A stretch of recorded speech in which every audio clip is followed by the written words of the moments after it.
he found her curled in the straw, dirt on her face and fear in her voice as she whispered, "I'll do anything to stay." But instead of turning her away, the rancher offered his coat, his porch, and a chance to start again because some hearts are too kind to let someone break alone. The Wyoming wind howled like a wounded animal, driving rain against Lyle Marin's stable with the fury of nature unleashed. Lightning split the darkness, illuminating the rolling prairie in stark, ghostly flashes. At 43, Lyle had weathered enough storms to know when to hunker down and wait for dawn. But as he pushed open the stable door, something was wrong. Buck, his eldest stallion, was restless. Ears pricked forward. The other horses shifted nervously, sensing an intruder. Lyle's hand moved to the pistol at his hip as he approached the hay bales in the far corner. What he found there would change everything. Huddled between two bales, soaked to the bone and shivering, was a woman. Her dark hair was matted, her dress hung in tatters, and purple bruises bloomed across her visible skin. But it was her eyes that stopped him cold. They held the kind of fear that came from knowing exactly how cruel the world could be. When she saw him, she didn't run or scream. Instead, she looked up with those haunted eyes and whispered words that hit him like a physical blow. "I'll do anything to stay. Please. I'll work, I'll cook, I'll clean, anything. Just don't make me go back out there." Lyle stood frozen, staring down at this broken creature who'd sought refuge in his stable. Suspicion flickered in his mind, but stronger was something he'd thought died with his wife 3 years ago: compassion. The lightning flashed again, and he saw not a threat, but a human being who needed help.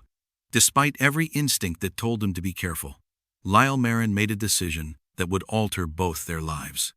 "Can you stand?" he asked quietly. If stories of second chances and unexpected shelter grab your heart, don't forget to comment below and let me know what you think happens next. Her name was Kala Wren, too beautiful a name for someone who looked like she'd been through hell. When Lyle asked where she'd come from, those haunted eyes shuddered closed. "It doesn't matter where I came from," she said, accepting his wool blanket. "What matters is that I can't go back." He led her to the small room above the stable, nothing fancy, just a cot and wash basin.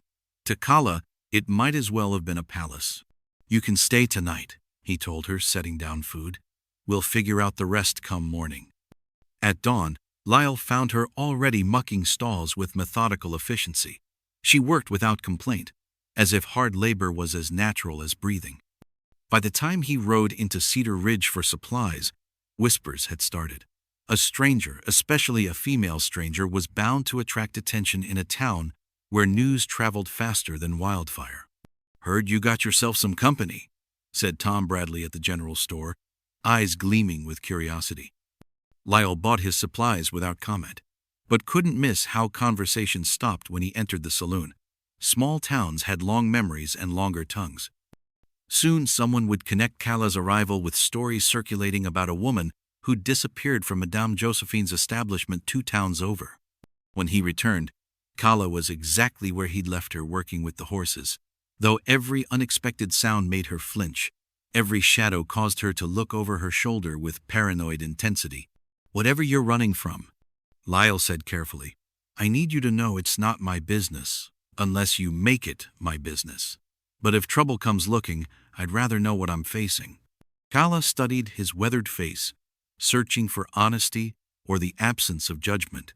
Finally, she nodded. "Trouble will come," she said with quiet certainty. "It always does." Watching Kala work brought back memories Lyle had spent 3 years burying. Her quiet efficiency reminded him of Sarah, his late wife, though where Sarah had hummed while working, Kala labored in silence. The ranch had been too quiet since Sarah's death, too empty. Lyle had convinced himself he preferred the solitude, but watching Kala gentle his horses with patient hands reminded him what it felt like to share his space with another soul. After a week, he decided to teach her to ride. Not from charity, Kala wouldn't accept handouts, but from necessity. If trouble was coming, she needed to move quickly across rugged terrain. "Ever been on a horse?" he asked, leading Luna into the corral. "Not by choice," Kala replied, her laugh bitter. "The first lesson was disaster." Kala's fear transmitted through her rigid posture, and Luna danced nervously. But even after hitting the ground hard, Kala climbed back into the saddle with grim determination. "Why is this so important?" Lyle asked after her third fall. "Because I'm tired of running on foot," she said, wiping dirt from her face. During the second week, Lyle noticed changes.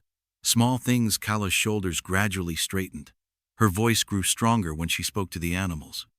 She still flinched at unexpected sounds, but there was steel in her that hadn't been there before. "You miss her," Kala said one evening, watching the sunset. "Your wife." "Every day," Lyle admitted. "Sarah would have liked you. She had a soft spot for strays." "Is that what I am? A stray?" Lyle considered seriously. "Numbers strays are looking for a home. You're looking for something else entirely." "What's that?" "A chance to stop running." The strangers arrived on a Tuesday when autumn air was crisp enough to show breath. 3 hard men with harder eyes, the kind who wore their guns low and their intentions written across weathered faces. They tied horses outside Murphy's saloon and asked questions that made decent folks nervous. Questions about a missing woman, about rewards, about a girl named Kala who'd run away and needed bringing home. Word reached Lyle before they'd finished their first drink. Tom Bradley rode out himself, his face grim. "They got a picture, Lyle," Tom said, "and they're offering serious money, more than most folks see in a year." Kala went rigid beside him but didn't stop grooming Luna. Her hands trembled slightly, but her voice was steady. "How long do I have?" "They're staying at Murphy's tonight," Tom replied. "Sheriff Morrison knows, but they haven't broken any laws. Yet." After Tom left, Lyle and Kaya stood in weighted silence. Finally, Lyle spoke. "I can have Luna saddled in 10 minutes. There's a mountain trail to Colorado. Ride hard, and you could be across the state line before they figure out which direction you went." Kala's hands stilled. When she looked at him, her eyes held new determination. "I've been running for 2 years, she said. 2 years of looking over my shoulder, sleeping in barns, stealing food when I couldn't find work. I'm tired, Lyle. If I run again, I'll spend my whole life running. And if you stay? If I stay, maybe I get a chance to find out what it feels like to have a life instead of just an existence." That evening, Sheriff Morrison rode out. Buck Morrison was honest, and he owed Lyle his life from an incident 5 years prior. "Legally, my hands are tied unless they break the law," Morrison said over coffee. "But I don't like the look of these fellows. The one talking calls himself Coyle, has snake eyes." "What are you saying, Buck?" "I'm saying if trouble comes calling, you might want to be ready. And if something defensive happened to those men, something justified, justice can be flexible when applied to the right people." That night, Lyle slept in the stable with his shotgun, ears tuned to every sound the wind carried. The truth came in pieces when Kala rolled up her sleeves, revealing scars that formed a grotesque map across her forearms, some old and faded, others newer and pink. "Cigarette burns," she said matter-of-factly. "Coyle liked to mark his property." They sat in Lyle's kitchen sharing beans and cornbread while wind rattled the windows. Outside, storm clouds promised another brutal night. "You don't have to tell me," Lyle said quietly. "You deserve to know what you're standing up against," she replied. The story that emerged was systematic brutality disguised as commerce. Kala's father had sold her to Madame Josephine's at 16 payment for gambling debts. For 6 years, she'd endured existence that broke most women's spirits. But Kala hadn't broken. She'd bent, learned to survive, but something indomitable had refused to surrender. "Coyle bought me from Josephine 2 years ago," she continued steadily. "Said he needed a woman for his ranch, but what he really wanted was someone he could hurt, someone who couldn't fight back." Lyle's hands clenched, but he kept his voice level. "How did you escape?" "I waited for him to get drunk enough, careless enough. Then I took a cast-iron skillet to his skull and ran, stole his horse and rode until it collapsed, then kept running on foot. And you've been running since." "Until I found your stable?" She looked at him directly. "You could have turned me in that first night. The reward money would buy a dozen horses." "Money can't buy back your soul," Lyle replied. "I learned that long ago." As Kala prepared to retire, she paused. "Thank you, not just for shelter, but for treating me like a person instead of a thing. Kala, he called. When she turned back, he met her gaze. You didn't need saving. You needed a chance to save yourself. There's a difference. The next morning brought unmistakable changes. Kala moved with more confidence, spoke with greater clarity, and when she laughed at something Luna did, the sound rang genuine across the prairie. That afternoon, while repairing fence, Kala suddenly stopped and stood perfectly still. What is it? Lyle asked. Riders, she said, voice tight. Still far off, but coming this way. How can you tell? When you've spent 2 years listening for pursuit, you learn to hear things others miss. The riders turned out to be the Hendersons, bringing news of a barn raising, but Kala's ability to hear them from nearly a mile away spoke to hypervigilance that still governed her existence. 4 days after the strangers left town empty-handed, Lyle suggested a Sunday ride to the ridge. Weather had turned glorious, with autumn sunlight painting grassland gold, and Kala was beginning to look less hunted, more peaceful. I want to show you something Sarah used to call the best view in Wyoming, Lyle said, saddling their horses. The trail wound through aspen and pine, climbing until ranch buildings looked like toys below. Kaya had improved dramatically in the saddle, natural grace overcoming initial fear. Tell me about her, Kala said as they rested by a chattering stream. She was light, Lyle said, surprised that talking about Sarah didn't bring the usual grief. She had a way of making everything brighter. Even the worst days seemed manageable when Sarah was there. How did she die? Fever. Came sudden during a bad winter. She was gone in 3 days. They reached the ridge as sun began its western descent. The view was spectacular, rolling prairie stretching to the horizon, broken by Silver Creek ribbon and dotted with distant cattle. Oh, Kala breathed, face transformed by wonder. It's beautiful. For a moment, she looked like someone entirely different, not the guarded, traumatized woman from his stable, but someone younger, more open, alive to possibilities beyond survival. Then she laughed, pure delight bubbling up from some deep well of joy. The sound hit Lyle like a physical blow, profound, not painful. It had been 3 years since he'd heard genuine laughter on his ranch, and the effect was transformative. Suddenly, the world seemed brighter. The future less like a burden and more like a gift. I'd forgotten, he said quietly, what it sounded like when someone was happy here. That evening in town, the change in Lyle was immediately apparent. You're looking better, Tom Bradley commented. More like your old self. Haven't seen you smile in 3 years, added Mrs. Patterson. Whatever's put that spring back in your step, I approve. The next morning, Lyle bought new boots not for himself, but for Kala, whose footwear was held together with hope. I can't accept these, she protested. They must have cost.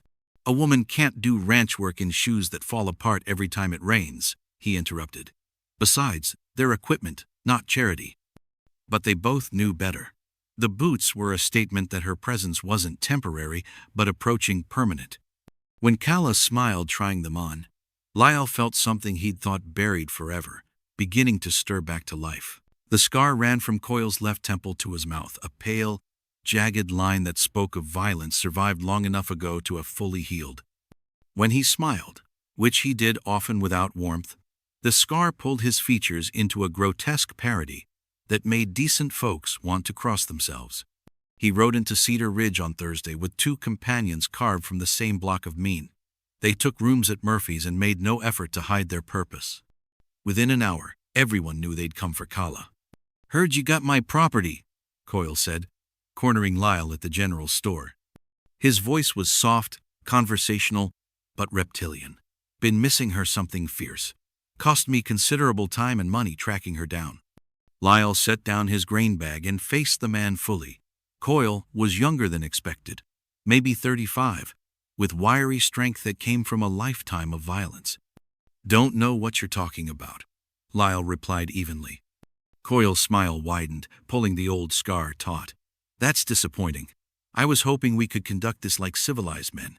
See, I got a legal document says Kala Wren belongs to me. Bought and paid for, proper and legal. He produced folded paper from his coat. All I want is what's mine. Hand her over peaceful like, and there won't be trouble. And if I don't see it that way, then there will be trouble, more than you're prepared to handle. Sheriff Morrison entered then, hand resting on his pistol. Mr. Coyle, heard you were back. Thought I should mention we take a dim view of threatening language. Disturbs the peace. Coyle's smile never wavered, but his eyes flicked to Morrison's badge, calculating. Sheriff, I'm just recovering stolen property. Surely the law's on my side.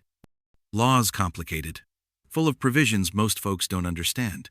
Why don't you visit my office tomorrow, and we'll discuss the legal aspects. It was dismissal disguised as cooperation. Coyle's companions shifted restlessly, hands drifting toward weapons, but their leader held up a restraining hand. I'll do that, Sheriff. But understand, I'm not leaving without what belongs to me. That evening, as storm clouds gathered, Lyle cleaned his shotgun with unusual care, while Kala sat nearby, pale but determined. She'd insisted on staying in the main house rather than retreating to the stable.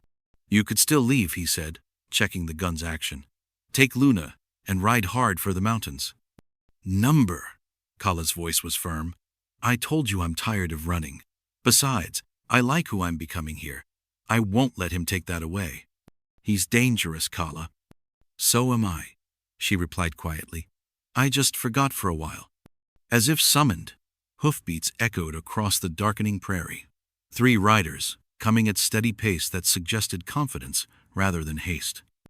That night, Lyle slept in the kitchen with his shotgun, listening to every sound and preparing for confrontation that would determine whether Kala's new life could survive her violent past. Dawn came gray and cold, with mist rising from Miller's Creek like ghosts of better days.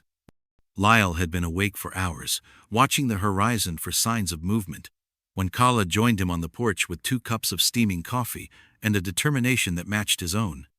They'll come this morning, she said, settling into the chair beside him. Coyle likes to strike early, when people are still groggy and off balance. He used to brag about it, how surprise was worth more than extra guns. As if summoned by her words, 2 riders appeared on the eastern ridge, silhouetted against the pale sky, like harbingers of violence. They approached at an unhurried pace, confident in their purpose, while a third man, Coyle himself, emerged from the timber near the creek, having circled around during the night to cut off any escape route. Clever, Lyle admitted grudgingly, studying the tactical positioning. He's learned from experience. Too bad for him, Kala replied, checking the pistol Lyle had given her the night before. Her hands were steady now, no longer trembling with fear, but calm with resolve. So have I. They walked down to meet the approaching men at the creek, side by side, neither hurrying nor hesitating. The symbolism wasn't lost on either of them. They were crossing their own point of no return, moving from passive resistance to active defiance. Coyle sat his horse on the far bank, that terrible smile playing across his scarred features. Up close, the damage Kala had done with the skillet was even more visible. Though the scar had long since healed, it remained a permanent reminder of the night his property had decided to fight back. Morning, Kala, he called cheerfully, his voice carrying easily across the narrow water. You're looking well. Ranch life agrees with you, I see. Put some meat on your bones, some color in your cheeks. Coyle, she replied, her voice steady as stone. Come to show off your scar? His smile widened, pulling the old wound taut. Come to collect what's mine. You've had your little adventure, played house with your rancher friend, but it's time to come home now. I've got a business to run, and you've cost me considerable money these past months. This is my home, Kala said firmly, her chin lifting with newfound pride. You have no claim on me here. Legal document says otherwise. Coyle patted his coat pocket with mock casualness. Of course, if you want to do this the hard way, I'm amenable to that too.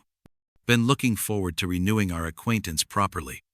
The threat in his voice was unmistakable, and Lyle felt something cold and dangerous settle in his chest.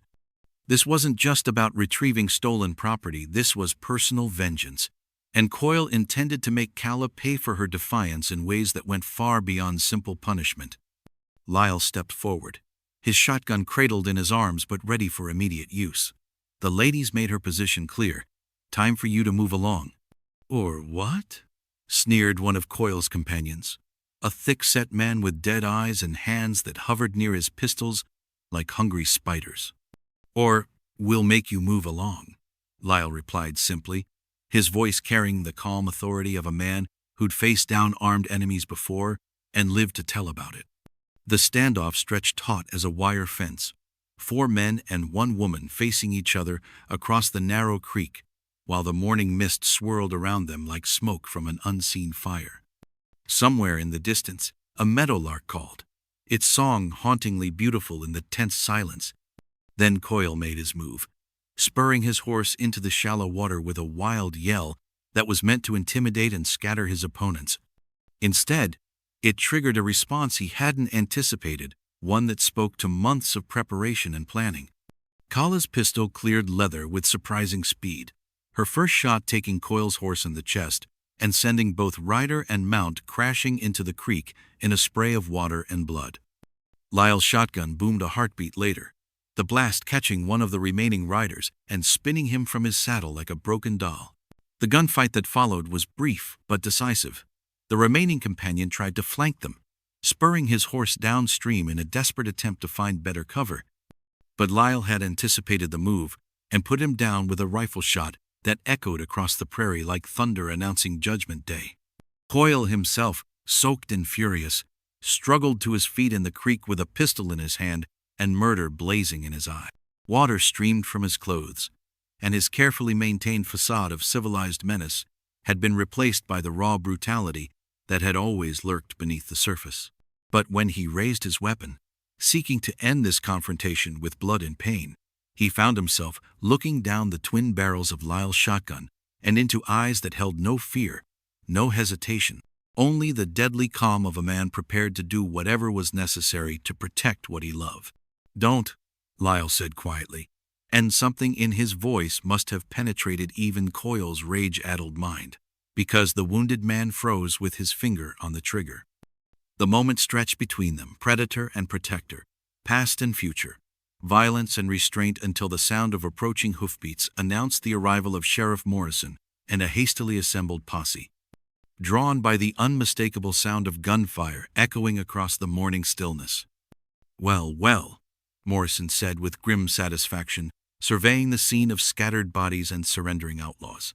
"Looks like you boys got yourselves into some serious trouble. Good thing we heard the shooting and came running." As Morrison's men took the surviving Coyle into custody, securing him with chains that promised a long journey to territorial justice, Lyle noticed he was bleeding from a graze on his left arm, a souvenir from the brief but intense gunfight. Kala saw it too, and moved immediately to examine the wound with gentle hands that spoke of genuine concern. "It's nothing," he protested, though the spreading red stain on his shirt suggested otherwise. "Let me," she said softly, already tearing strips from her petticoat to make proper bandages. "It's the least I can do." But they both knew it was much more than that. It was an acknowledgement of partnership, of shared risk and mutual protection, of 2 people who had become something greater than the sum of their individual parts. It was the moment when Lyle Marin and Kala Wren truly became a team. Peace settled over the Marin Ranch like snow on still water, gradual, gentle, transformative. With Coyle in territorial custody awaiting trial, Kala could finally stop looking over her shoulder and start looking toward the future. 6 weeks after the creek confrontation, while cleaning Sarah's old room, Kala discovered a trunk of carefully preserved clothing. Dresses in blue and green and gold, petticoats trimmed with lace, and at the bottom, wrapped in tissue like a precious gift, a gown of deep burgundy silk that seemed to shimmer with inner light. "It was her wedding dress," Lyle said quietly from the doorway. "She wore it exactly once, then packed it away for someday." Kala held the dress against herself, marveling at the quality and intricate beadwork. "It's beautiful. She must have been lovely." "She was," Lyle agreed, his voice holding memory rather than pain. "But I think she'd want someone to wear it again, someone who could appreciate its beauty instead of letting it gather dust." "The town's planning a harvest dance," he said carefully. "Next Saturday, I was thinking, if you wanted, maybe you'd like to go with me." It was the first time he'd asked for anything beyond companionship, the first acknowledgement that their relationship might be something more than convenient partnership. "I'd like that," Kala said softly. "Very much." Saturday arrived crisp with autumn promise. When Kala appeared wearing Sarah's burgundy dress, Lyle felt his breath catch. The gown fit perfectly, as if made for her rather than preserved from another woman's dreams. Her dark hair was swept up elegantly, revealing the graceful line of her neck and confident tilt of her chin. "You look beautiful," he said simply. The harvest dance was Cedar Ridge's biggest social event, drawing families from across the territory. The community hall was decorated with corn shocks and autumn leaves, lanterns casting warm golden glow over the gathering crowd. When Lyle and Kala entered together, conversation stopped and heads turned, not with hostile curiosity, but genuine interest greeting any new couple. Word of the Creek gunfight had spread, along with the story of how Kala had stood her ground. She was no longer seen as victim or scandal, but as a woman who'd earned her place through courage. The evening unfolded like a gentle dream. Kala danced with Lyle, her movements graceful despite lack of formal training. When other men asked for the honor, she accepted with quiet confidence of a woman who knew she was protected and valued. But it was during a waltz, when Kala turned to him with expectant eyes, that the evening truly began for Lyle. They moved across the wooden floor with surprising ease, as if they'd been dancing together for years. "People are watching us," Kala murmured. "Let them watch," Lyle replied, pulling her closer. "I'm proud to be seen with you." As evening drew to a close under brilliant stars, they found themselves alone on the hall's porch, reluctant to end the magic. "Thank you," Kala said softly, "for the dress, for tonight, for making me feel like I belong somewhere." "You do belong," Lyle replied seriously. "Here, with me, for as long as you want." Kala looked up at him, face illuminated by starlight. "What if I want to stay forever?" "Then forever it is," he said. And when she leaned closer, he met her halfway, their first kiss gentle and promising as the evening itself. The ride home was comfortable silence of two people who'd discovered something precious. As they reached the ranch house, Kala turned to Lyle with a smile that held all the hope in the world. "I want to stay," she said simply. "Not just tonight, not until something better comes along. I want to stay here, with you, and build something real." "Are you sure?" Lyle asked, though his heart was already singing. "I've never been more sure of anything in my life." 1 year later, Kala Marin, for that was her name now, though they'd married in a simple ceremony with only Sheriff Morrison as witness, stood watching her husband repair fence damaged by the previous night's storm. The stable room was empty now, cleaned and prepared for storage, because Kala had long since moved into the main house, into the bedroom she shared with Lyle, into a life she'd never dared imagine when survival was her only goal. "Mrs. Marin," called young Tommy Patterson, riding up with mail and a grin. "Got a letter from back east. Looks official." Kala accepted the envelope, noting legal letterhead and formal seal. Inside, she found notification that Coyle had been sentenced to 20 years in territorial prison, and all claims to her person had been legally nullified. She was free not just in practice, but in law. "Good news?" Lyle asked, approaching with dirt on his hands and love in his eyes. "The best," Kala replied, showing him the letter. "It's finally over. All of it." That afternoon, working side by side in their garden, vegetables for sustenance, herbs for cooking, flowers for pure joy, Kala reflected on the journey from desperation to contentment. The townspeople had long since accepted her as their own. She served on the church committee, helped organize festivals, and had become known for her skill with difficult horses and willingness to help struggling families. "Remember when you found me in your stable?" Kala asked, watching the sunset paint the sky gold and crimson. "Scared, soaked, and half-starved," Lyle replied, settling his arm around her shoulders. "Thought you were going to die that first winter." "I was already dead," Kala said quietly. "Not physically, but in every way that mattered. I'd forgotten what it felt like to be human, to be valued for something other than what someone could take from me." "And now?" Kala leaned into his warmth, watching their horses graze peacefully. "Now I remember what it feels like to be alive, to have hope, to make plans for tomorrow, To love someone and know that love is returned. Luna approached the fence, nickering softly for attention. Kala rose to stroke the mare's neck, marveling at how the animal that had once terrified her had become a trusted friend. She's going to foal in the spring, Kala announced, having confirmed her suspicion that morning. Is she now? Lyle joined her at the fence. First new life born on this ranch in 4 years. The first of many, I hope, Kala said meaningfully, placing his hand on her still flat stomach. I saw Doc Henley yesterday. We're going to have a baby, Lyle. Come summer, there'll be 3 of us. For a moment, Lyle was speechless, overwhelmed by the magnitude of the gift she was offering a child, new life to fill the empty spaces that had echoed with loss for so long. Are you happy? Kala asked, suddenly uncertain. Happy, Lyle laughed, lifting her off her feet and spinning her in a circle that made her squeal with delight. Kala, you've given me everything I thought I'd lost forever. A reason to wake up excited about tomorrow, someone to share my dreams with, and now a family to build. As stars emerged overhead and the ranch settled into peaceful quiet, they walked hand in hand toward their house, filled with their plans and love and future. The stable stood empty behind them, no longer a refuge for the desperate but simply a building where horses slept safely. Best thing I ever found, Lyle murmured as they climbed the porch steps, was a scared woman hiding in my barn. Best thing I ever did, Kala replied, was find the courage to ask a stranger for shelter. The door closed behind them with a soft click, sealing out the night and sealing in the warm glow of love that had grown from desperation into something beautiful, enduring, and true. If you thought these were crazy, you won't want to miss what happens in this next video.